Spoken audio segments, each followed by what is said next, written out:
Students, in our previous class, we learned about germination of seeds.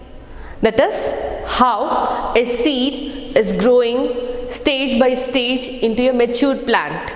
Is it not? By root development, by shoot development, by leaves, young leaves, matured leaves, and again you are getting a matured plant. That's what about germination. Now, as a continuation of germination, now we are going to see about seed dispersal. Seed dispersal. Here, how the seed is getting dispersed in large areas, and only in case if it is provided with optimum sunlight, air and water, then the seed will turn out to a healthy plant. Will be turned to a healthy plant. So about that, what are the different agents, how it is getting dispersed, how it is grown finally to a healthy plant. That's what the topic about seed dispersal. Okay, so now a seed, when it is scattered in large area, when it is provided with optimum sunlight, air and water, the seed is finally turned to a healthy plant.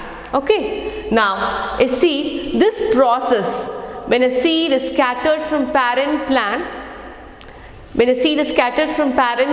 in large surrounding area, the process is meant to be as seed dispersal. The process is said to be as seed dispersal. Okay, so for doing this process, so many agents are utilized.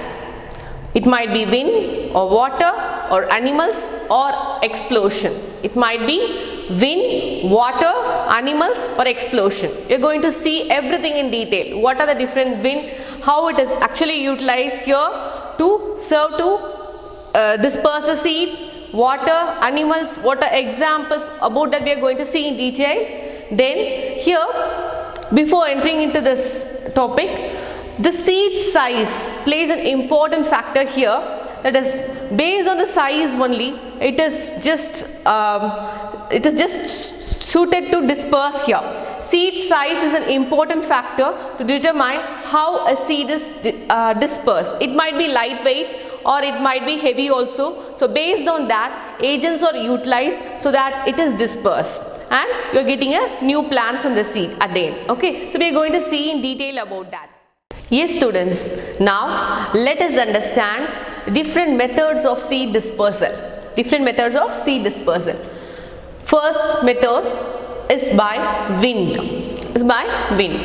Usually light weighted seeds are preferably used in this wind when it is served as an agent. Light weighted seeds are preferably used. So here, for an example, cotton and dandelion. In those plants, the seeds will be very fine. It will be having long hair, and so that it is easily carried by wind. Along with that, in drumstick, jacaranda and maple, in these plant seeds, the seeds will be having along with that some wing like structure you can see along the seeds. So these wings are helpful or useful to help to float in air. Okay, so it's floating and it's dispersed somewhere, and then after getting optimum amount of sunlight, air and water, it's growing into a new plant here. Is that clear? So this is about wind, and next method is about water. So here, growing in or near flowing water, these seeds can grow either in water or near the flowing water. When it is dispersed, it is gaining the potential to develop into a new plant. Okay, so here also light weighted seeds are preferably used. Light and float in water, the seeds which is having the potential to float in water, it is preferably used in this method. Flowing water carries seed far places from where they produce. So through the water, the seeds are travel from one place to other place, so that it's far from the parent plant and it's getting dispersed somewhere and it's gaining the potential to grow into a new plant. Clear? For example, in coconut is used here preferably in water. Next method is through animals. is through animals. See, even we people, when we are eating oranges or papaya, after that we'll be throwing the seeds somewhere, is it not? So after throwing also, they could have gained the potent to germinate into a new plant. They could have gained the potent to germinate into a new plant. So we are also served as an agent there. We are also served as an agent there. Then about animals. Animals, what it will do? It will be eating the fruits, but they cannot digest the seeds. Though they eat fruits, the seeds within the fruits will not be digested properly. So those seeds will be excreted as droppings.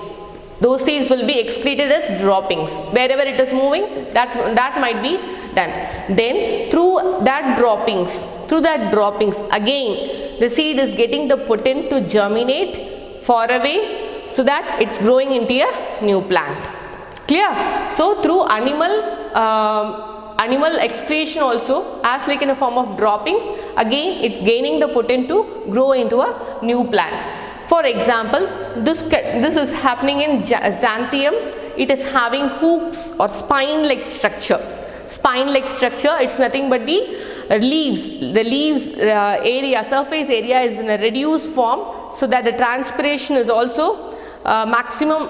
They are using the transpiration method, and they are gaining here, they are giving all the potent to grow into a new plant. Okay, so when they are sticking to the fur of animals, the spine like leafless, through that, if suppose animals are getting rubbed over to that, automatically it is getting bursted, and the seeds are sprayed or sprouted to the distant area, and from that you are gaining the potent to germinate into a new plant. Clear? The next method and the final method is about explosion.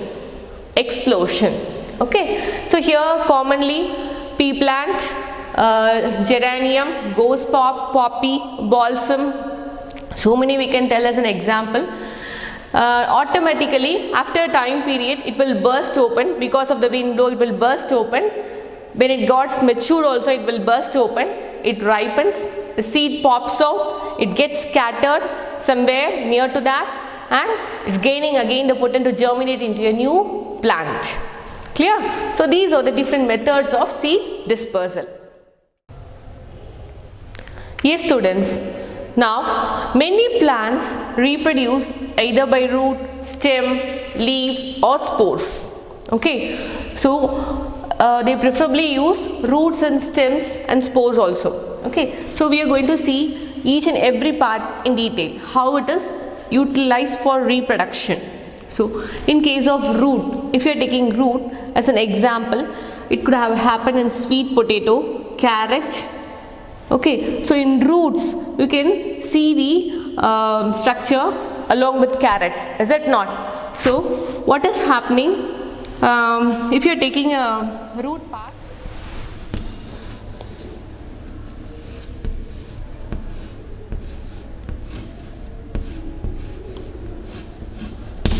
Okay, see, for an example, if you are taking a carrot slice along with the shoot, the top part alone, and if you are keeping inside the water, automatically after some days it's gaining the potent to grow into a new plant. Okay, see here in roots it would have happened in sweet potato or carrot and all. So what is going on there? We are just slicing over the top part, and we are keeping in a shallow space in a water. Automatically after some time the carrot along with the shoot is gaining the potent to grow into a new plant here. Okay, so it is replanted so that it will grow into a new plant. The next thing is about stem. Next part is about stem. Here the stem, how it is utilized to grow into a new plant. Any cutting of the stem that have buds on them, we have to choose. Stem and sense, you have to choose a stem part with node and internode. As I said, in a plant, wherever the leaf arises, that particular point is meant to be as node.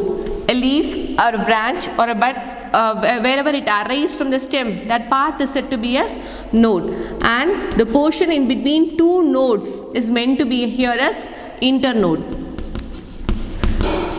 The portion between two nodes is said to be as internode. So you want to choose a stem which has both node and internode. Okay, so you are just taking a cutting of stem with nodes and internodes that have buds on them, and after a time period, automatically when it is planted in the soil, you will be getting new plants which is gaining the pollen from buds. It's growing from the buds which is there in the stem.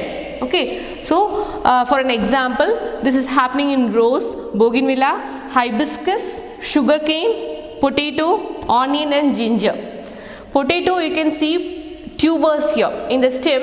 You can see some tubers, is it not? So in the tubers, they are raising some buds. Buds you are getting after some time, and after the growth of the buds, again it is growing into a new plant. And in case of onion, thick succulent leaves will be there, and you'll be having some bulbs in the bottom part, bulbs. In these bulbs, you are again getting some buds, and with that buds, again it is growing into a new plant. Okay, about onion, it's actually a modified shoot. It's actually a modified shoot here. Okay, and then in case of ginger, rhizome, everything is a modified stem part. Okay, so here this is how it is utilized to grow into a new plant. And about leaves, when you are comparing with root and stem, leaves is actually it's very rare. It's very rare, but in few cases it does. So as an example here, in leaves, bryophyllum leaves, the same type of reproduction is going on. That is, you can see the leaves, but it's actually seen to be as thick and fleshy, and it will be thick and fleshy. In the back side of the leaves, you can see some dark spots within them, and see here at the end of the leaf, you could have see some notches. So this notches will fell down in the soil. Then when it gets optimum temperature, air and sunlight, again it is germinating into a new plant, bud and then new plant. These notches, what you are seeing in the leaf base, it will automatically fell down into the soil, then it's turning out into a bud stage, then it is turning out into a new plant. That is in case of leaves. This is very rare, but still it happens in some few cases. Okay, next thing is about spores. Students, see, there is a difference in between seed and spore. Seed is basically multicellular, spore is unicellular. It is gaining the pollen from one cell. So spores, using spores also we could have raised new plant again. Okay, so it's basically dark colored. How it seems to be in the back side of the leaf, you could have seen some dot like structures. Back side of the leaf, you could have seen some dot structures said to be as sori. Okay, said to be as sori, and here within the sori only spores will be produced. So the sori which is present in the leaf is meant to be as sporophyllum.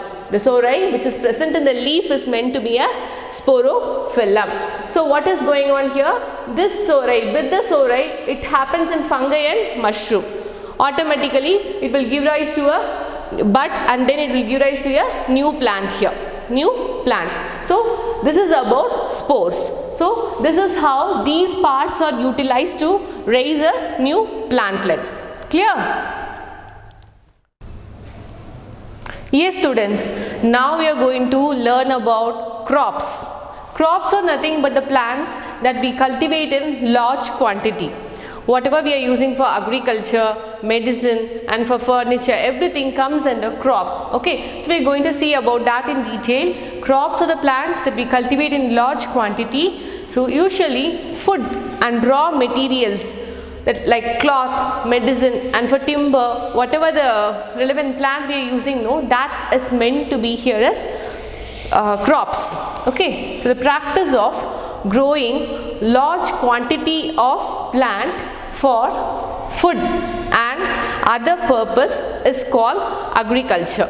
That is called agriculture. So here we are using different types of crops. So what are the different types we are going to see in detail. First thing is about food crops. Where we are using edible crops. What we are using to eat is meant to be as food crops. So for an example, maize, rice, pulses, sugarcane and wheat, everything comes under food crop. The second classification is fiber crop. Fiber crop is nothing but whatever we can wear, that particular plant is meant to be here as fiber crops. So for example, cotton, jute, flax and hemp, everything comes under fiber crop. Third classification is oil producing crops. So for example, canola, jatropha, mustard, sunflower and soya bean. These are all examples which comes under oil producing crops. Yes students, now we are going to learn about different types of crop which grow in different climate. So usually there are two climates, summer and winter, is it not? So the crops which grow in summer is meant to be as kharif crops. The crops which grow in summer is said to be as kharif crops. So here as an example we can see rice, jowar, jute, peanut, maize, pulses and all. And about vegetables in summer, spinach, brinjal, tomato, onion, pumpkin, garlic on different types of gourds will come under vegetable crop. And then about fruits, peach, lychee, mango, watermelon, muskmelon, plum, apricot will come under summer season crop, that is kharif crops. So these are about kharif crops, and the crop which grow in winter is said to be as rabi crops. The crops which grow in winter is said to be as rabi crops. So here wheat and gram are common rabi crops. Then about vegetables, radish, turnip, carrot, peanut, mustard, cauliflower, cabbage comes under vegetable crop. And then about fruits, apple, orange, pomegranate. So here these are different types of rabi crops, and this is about kharif crops. Yes students, now crops need proper care so that it will give you better yield and with more nutritional value. So to turn a crop into a healthy crop, here are some tips. We are going to see about that. Now first, in case of rice, the soil for the land what you are choosing for agriculture, it should be wet clayey soil, and for groundnut it should be porous sandy soil. So before doing, farmers usually before cultivating, they used to evaluate the soil in the field. So based on the soil type only, they are choosing the crop what they want to plant in the field. Clear? Second thing, about manure and fertilizers. It should be properly given and it should be regularly provided, and that too in a right amount. Overfeeding will be harmful. So manure and fertilizers are provided regularly and that too in right amount. Okay. The next thing is they have to supply adequate water. Enough water should be provided to the plant. See, for an example, rice and sugarcane needs lots of water. When you are comparing with all other crops, rice and sugarcane needs lots of water. And in case of wheat, water required is very less. When you are comparing with rice, wheat, water required is very less. So based on the crop, we are supplying here the adequate amount of water. Next thing is about seeds mature, and the whatever seeds we are choosing, it should be matured and it should be good, having the potential to grow into a new plant, so that it is free from pests, diseases and harmful, so that the harmful animals will not attack to the particular plants. Then the pesticides what you are choosing, it should be biopesticides, so that it's degradable, biodegradable. And then regularly weeding should be done. We should remove the weeds which are grown along with the plants, that should be removed regularly. Now the crops will be usually destroyed because of birds, insects and pests. So there is a need to protect the plants in such a way. Then because of bad climate or excessive rain also, the crops can be destroyed. So then because of diseases, any infections in the leaves, stem or roots, because of any diseases also it could have destroyed.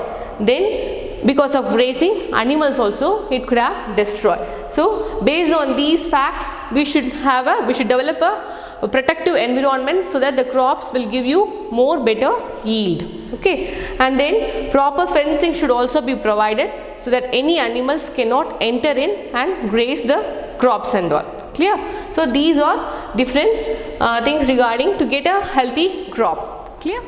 Yes students, now we are going to see about the last part of the lesson, that is stages of agriculture. Stages of agriculture, it's in page number 1414. So we are going to see about stages of agriculture. You can see the pictures here. So we are going to see about stages of agriculture. The first picture is about how the field is getting plowed. The field is plowed, and then how they are adding manure to the soil. Then they are properly sown. They are allowed to some time rest, and then the field is supplied with water. Adequate amount of water should be supplied here, and this step is very important, and it's said to be as irrigation. Okay, so then to protect the crops, they are spraying with pesticides. And then the crops are then cut and gathered, and that is the final step, said to be as harvesting. After that, they are storing in granaries. So these are the different stages in agriculture. Yes students, now we are going to have a quick glance of whatever we learned in this lesson more about plants. So reproduction is a process by which living organisms produce more of its kind. Then most plants reproduce by seeds, also by stem, root, leaves, everything is on.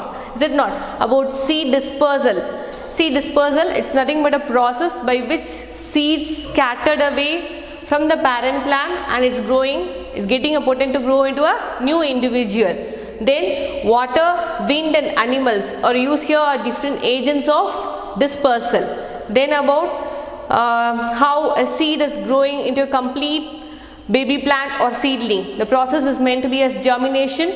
You've seen that. Then about crops, there are two different types of crops, summer crops, winter crops, said to be as kharif crops and rabi crops respectively. Then tips to grow a healthy plant. Then about different stages of agriculture. So we have learned these things in more about plants chapter.